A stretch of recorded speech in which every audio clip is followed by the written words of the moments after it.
Good morning, fellow Bosconians. Welcome to our morning assembly. I'm Ethan Zamora of 5 Ruiz. I am the technical officer of the Grade School Student Council. I am happy to accompany you in our assembly today. Prepare yourselves as we are about to begin.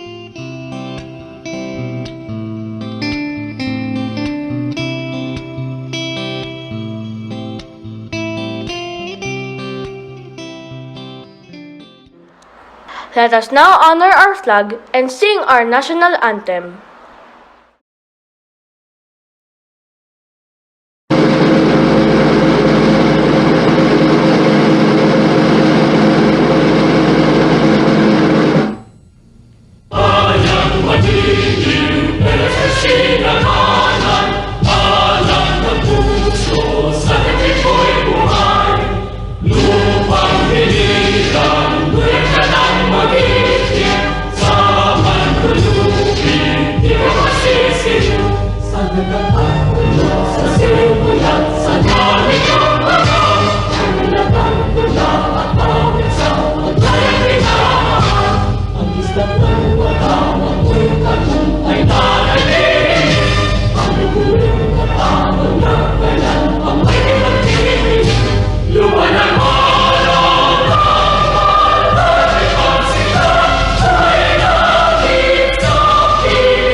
We are an institute founded on Salesian and Catholic ideals.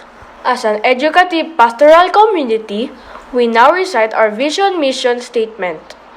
Vision, anchored in reason, religion, and loving kindness, Don Bosco Tarlac is a community of competent, resilient, and committed servant leaders, answering the call for holiness and social change.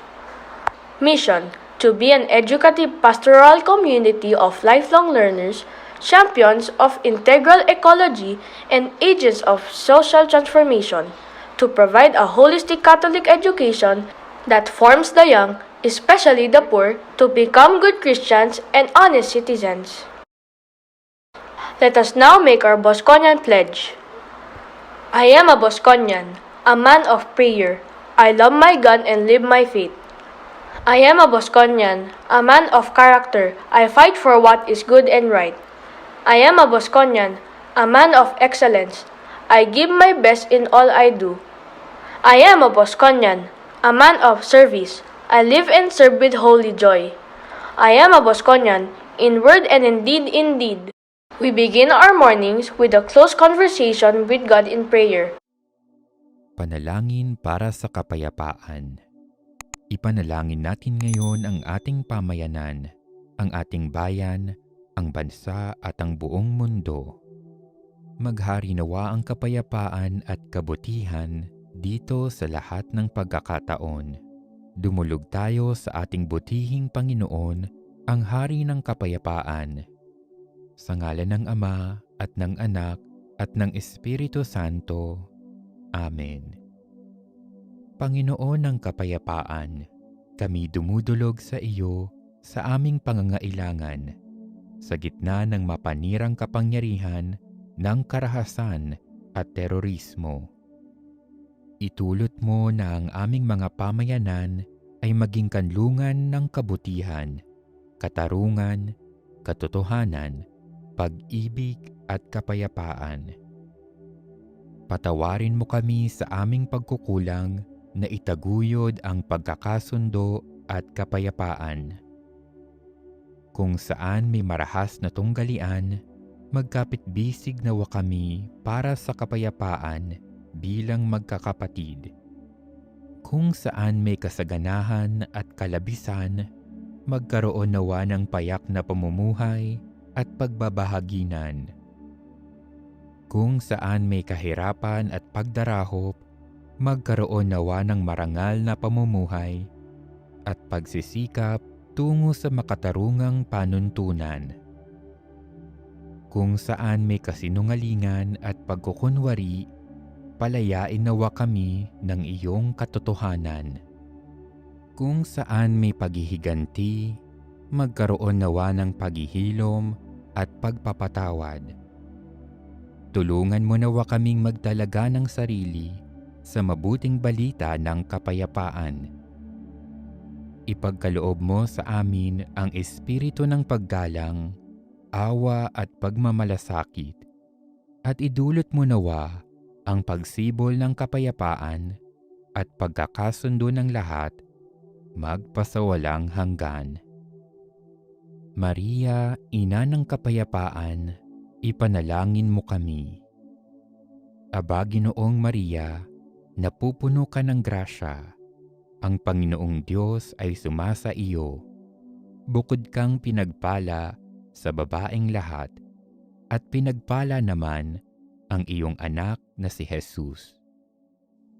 Santa Maria, Ina ng Diyos, ipanalangin mo kaming makasalanan, ngayon at kung kami mamamatay. Amen.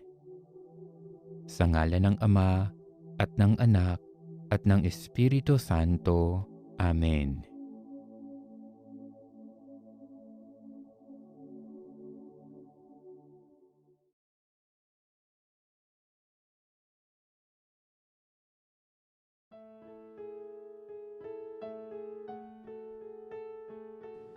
Friends, we are nearing the end of Lent.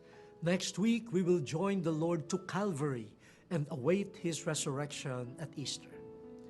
Today also marks the final installment for our series. We have finished reflecting on returning to prayer, spreading love or charity, letting go of sin, and increasing our faith. Let us then review how we could follow the Lord during these holy days and renew our way of life.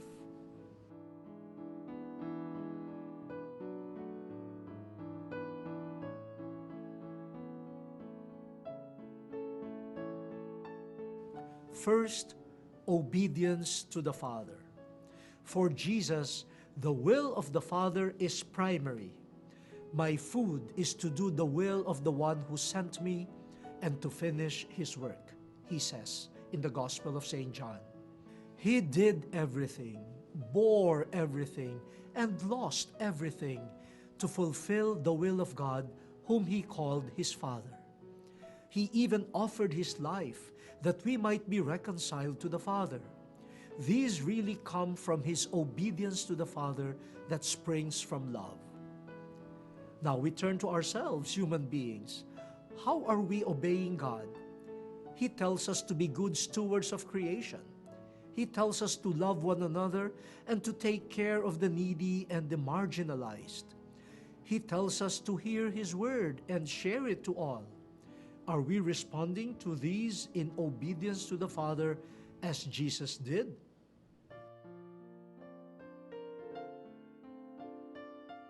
Second, service of others. Jesus did not come to be served, but to serve, and to give His life as a ransom for many.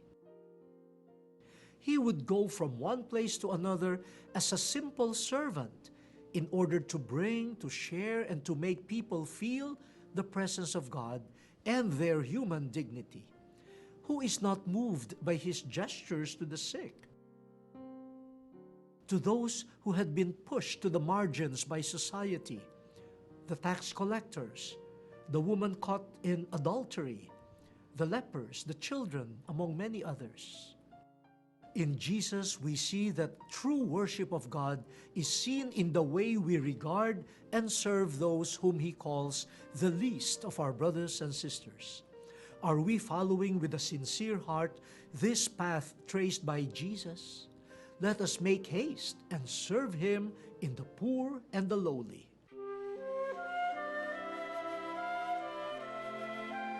Lastly, intense prayer of communion with God. In the scriptures, we see that Jesus would withdraw from the crowd to find a quiet place to pray. This is very important, brothers and sisters, because following Jesus in obeying the Father and in being at the service of others is never easy. Obstacles and challenges really come, not only physical ones, but also spiritual. So as we journey towards the peripheries with Jesus, let us also never forget to pause and contemplate over our life, our service, our obedience.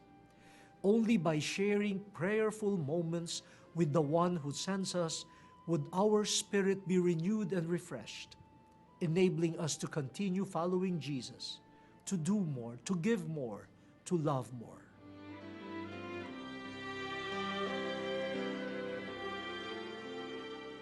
There you go, brothers and sisters. Let us consider these three basic ways of following Jesus. Our discipleship is latched on obeying the Father, on being at the service of our brothers and sisters, and on being in constant prayerful communion with Jesus, whom we follow and love.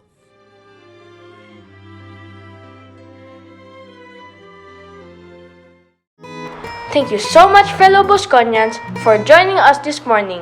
This has been Ethan Zamora of 5 Ruiz, the Technical Officer of the Great School Student Council, wishing you a great day. Take care and God bless.